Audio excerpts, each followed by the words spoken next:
بنگلہ دیش میں نوجوانوں نے وزیر اعظم شیخ حسینہ واجد کا تخت الٹ دیا۔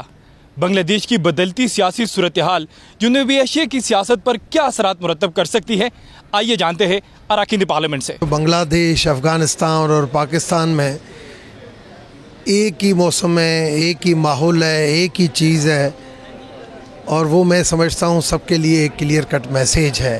اس سے سبق حاصل کرنا چاہیے۔ اگر آپ ٹرو ڈیموکریسی کا نعرہ لگاتے ہیں تو اس میں پھر سب کا شیئر بھی ہونا چاہیے اور ان کی بات کو سننا بھی چاہیے۔ جہاں پہ بھی ایسے آمریت کے فیصلے ہوں گے تو ڈیفینیٹلی نقصانات زیادہ ہوں گے۔ حسینہ واجد صاحبہ کا جو ایک رول رہا ہے سپریشن والا، اس کی وجہ سے اور for almost more than 2 decades she was there, تو اس کے اگینسٹ لوگوں نے ریٹیلیٹ کیا ہے، لوگ نکلے ہیں۔ اگر پاکستانی عوام کو، پاکستان کے نوجوان کو ان کا بنیادی جمہوری حقوق نہیں دیے گئے تو میں سمجھتا ہوں کہ جو بنگلہ دیش میں ہوا وہ پاکستان میں دہرایا جائے گا۔ پاکستان کی بھی نفسیات الگ نہیں ہیں، یہاں بھی لوگوں کو سڑکوں پر آنے میں مظفر آباد میں کیا ہوا، آزاد کشمیر، بنگلہ دیش تو دور کی بات ہے۔ آپ دیکھیں نا حال ہی میں کیا ہوا وہاں دیکھیں نا، خودکشیاں بڑھ رہی ہیں، اسٹریٹ کرائم بڑھ رہے ہیں، لوگ بغاوت پر آمادہ ہو رہے ہیں نا۔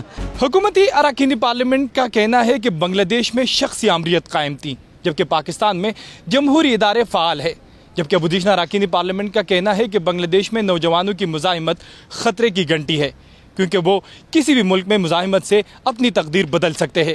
کیمرامین ممتاز حسین کے ساتھ عبداللہ مومن، ڈان نیوز، پارلیمنٹ ہاؤس، اسلام آباد۔